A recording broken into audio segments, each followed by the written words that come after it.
Good morning students, कैसे हो बेटे आप सब। बेटा आज हम चैप्टर सेकंड ज्योग्राफी में रीडिंग करेंगे जिसका नाम है natural resources, land, soil, water, natural vegetation and wild life. इसके लिए हम पेज नंबर 14 ओपन करेंगे। नेचुरल रिसोर्सेज यानी कि जो आपके प्राकृतिक स्रोत हैं, उसमें आपका ज़मीन यानी कि पृथ्वी, सॉयल मिट्टी, वाटर जल, नेचुरल वेजिटेशन यानी कि प्राकृतिक वनस्पति एंड वाइल्ड लाइफ और वन्य जीवन यानी कि जीव जंतु। सबसे पहले जान लेते हैं कि लैंड रिसोर्सेज क्या होते हैं। Land is the most important natural resources because human beings obtain most of their needs from it. जो पृथ्वी है वो सबसे अच्छा और सबसे आवश्यक प्राकृतिक स्रोत है, वो इसलिए क्योंकि मनुष्य और जीव जंतु अपनी ज़्यादातर जो ज़रूरतें हैं वो यहीं से पूरी करते हैं। Land can be put to different uses according to the need of human beings and according to its location. और इसकी अलग अलग ज़रूरतें होती हैं। मनुष्य अपने ज़रूरतें के अनुसार पृथ्वी का प्रयोग करता है। A piece of land which is very fertile is used for cultivation of crops, whereas a piece of land which contains a mineral is used for mining। जमीन का वो भाग, पृथ्वी का वो हिस्सा जो बहुत ज़्यादा उपजाऊ होता है वह खेती के लिए प्रयोग किया जाता है, और जो जहाँ पर ज़्यादातर आपको खनिज लवण मिलते हैं वह आपको खान वगैरह बनाने के प्रयोग किया जाता है, यानी कि माइन के लिए। जैसे कोयल माइन है, कोयले की खान है, सोने की खान है, हीरे की खान है, तेल की खान है, तो ये माइनिंग के लिए यूज किया जाता है। The extent of land available in any region is limited. हर तरह के जो क्षेत्र हैं उसमें पृथ्वी का जो प्रयोग है वो एक सीमित है। सो द होल कम्युनिटी और the region will have to use the available land resource with proper planning, यानी कि इसका प्रयोग बहुत ही एक योजना के साथ करना चाहिए। ऐसा ना हो कि इसका प्रयोग अंधाधुंध करे। ज़मीन का कटाव है वो अंधाधुंध चल रहा है तो उससे क्या है, उससे बहुत ही ज़्यादा समस्याएं खड़ी हो जाएंगी। इम्प्रॉपर यूज ऑफ लैंड में have harmful impact on the environment. और इसका बहुत ही नुकसानदायक असर पड़ेगा हमारे एनवायरनमेंट यानी कि वातावरण के ऊपर। Mountains, plates and plain are the major landform of the continents. और जो द्वीप हैं, जो महाद्वीप हैं, वहाँ पे पहाड़ी हैं, पठार हैं, मैदान हैं, ये आपके जो मुख्य वहाँ पर लैंडफॉर्म है। ये अलग अलग प्रारूप हैं पृथ्वी के। Land covers 30% of the total area of earth surface and all parts of this percentage are not habitable. लगभग जो पृथ्वी का 30% हिस्सा है वो लोगों के रहने लायक हिस्सा है। लोग वहाँ पर निवास करते हैं, जीवन व्यतीत करते हैं, जबकि जो बाकी का हिस्सा है वो रहने लायक नहीं है। Some parts of land have high density of population, whereas some are scarcely populated। कुछ जगहें तो ऐसी हैं जहाँ पर बहुत ज़्यादा मात्रा में पॉपुलेशन है, बहुत ज़्यादा जनसंख्या है, और कुछ जगह ऐसी हैं कि जो निर्जन है, वहाँ पर मनुष्य नहीं है, वहाँ पर पॉपुलेशन बहुत मुश्किल है, नामुमकिन सी है। The rugged topography, steep slopes of the mountains, low-lying areas susceptible to water-logging desert areas, thick forested areas are normally sparsely populated or uninhabited।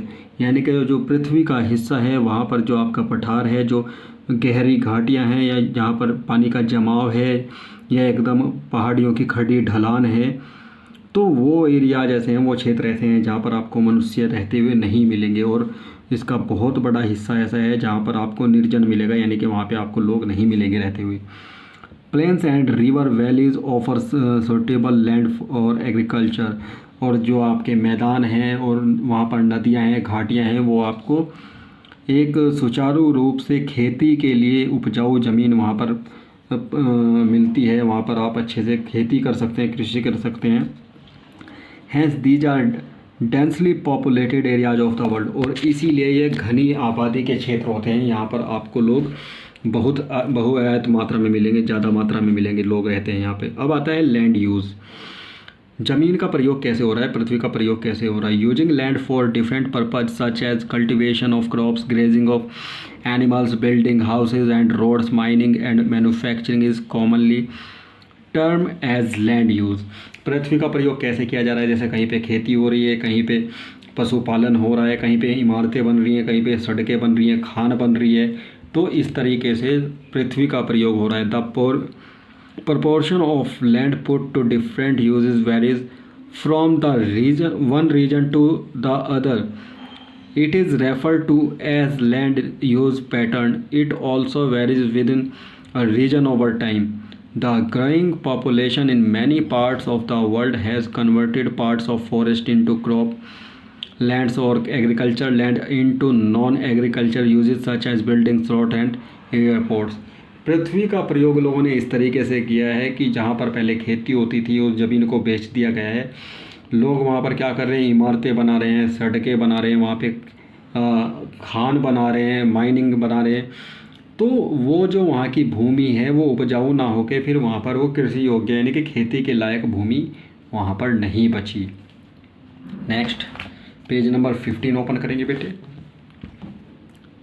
Factor influencing the land use pattern of a country as और a reason. किस तरह से पृथ्वी को प्रभावित करते हैं जो तत्व हैं।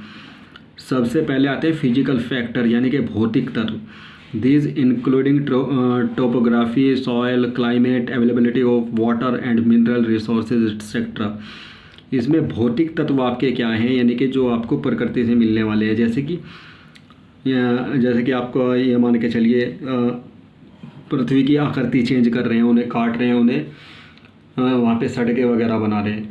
सेकंड है जैसे कि आपकी जलवायु है, वहाँ पे मिट्टी है, पानी की वहाँ पे उपलब्धता है कि पानी कितना अवेलेबल है, कितना उपलब्ध है, और वहाँ पर खनिज जो संसाधन है वो कितने हैं।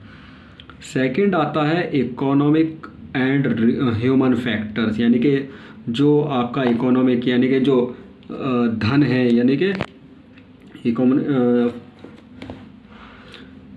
जो आपका मानव है तो उससे फ़र्क पड़ता है। मानव किस तरीके से इसमें एक रोल प्ले करता है, जो इकोनॉमी है वो किस तरीके से रोल प्ले करती है। This include total population of the region, industrialisation, level of development etcetera. इसमें क्या क्या चीज़ें आती हैं, जैसे पॉपुलेशन है, वहाँ का क्षेत्र है, वहाँ पे औद्योगिक क्षेत्र है कि वहाँ पे औद्योगिकरण कितना हो रहा है, और वहाँ पे डेवलप कितना हो रहा है, ज़मीन कितनी कट रही है, वहाँ पे खेत कितने ख़त्म होते जा रहे हैं, पेड़ कितने कट रहे हैं। ये आपकी इकोनॉमिक एंड ह्यूमन फैक्टर ऐसे हैं जो पृथ्वी को प्रभावित करते हैं। For example, areas having low grade ore may not develop mining owing to its high cost. Similarly in the density populated areas encroachment on forest and croplands may be more for meeting other human requirements like building houses, roads and rails etc. इसका एक उदाहरण दिया है, जैसे कि कहीं पे बहुत कम आबादी है तो वहाँ पे रिसोर्सेज की आवश्यकता कम पड़ेगी, लेकिन जहाँ पर पॉपुलेशन ज़्यादा होगी तो वहाँ पर रिसोर्सेज की, संसाधनों की भी आवश्यकता बहुत ज़्यादा पड़ेगी। उससे क्या होगा, ज़मीन का कटाव करना पड़ेगा, खेत ख़त्म करने पड़ेंगे, पेड़ काटने पड़ेंगे, तो इससे समस्याएं उत्पन्न होंगी। बच्चों एक फिर आता है सॉयल रिसोर्सेज यानी कि मिट्टी संसाधन, जो आप मृदा बोलते हैं, मृदा। Soil is the upper most layer of the earth crust, यानी कि जो पृथ्वी की सबसे ऊपरी सतह है वो मिट्टी है।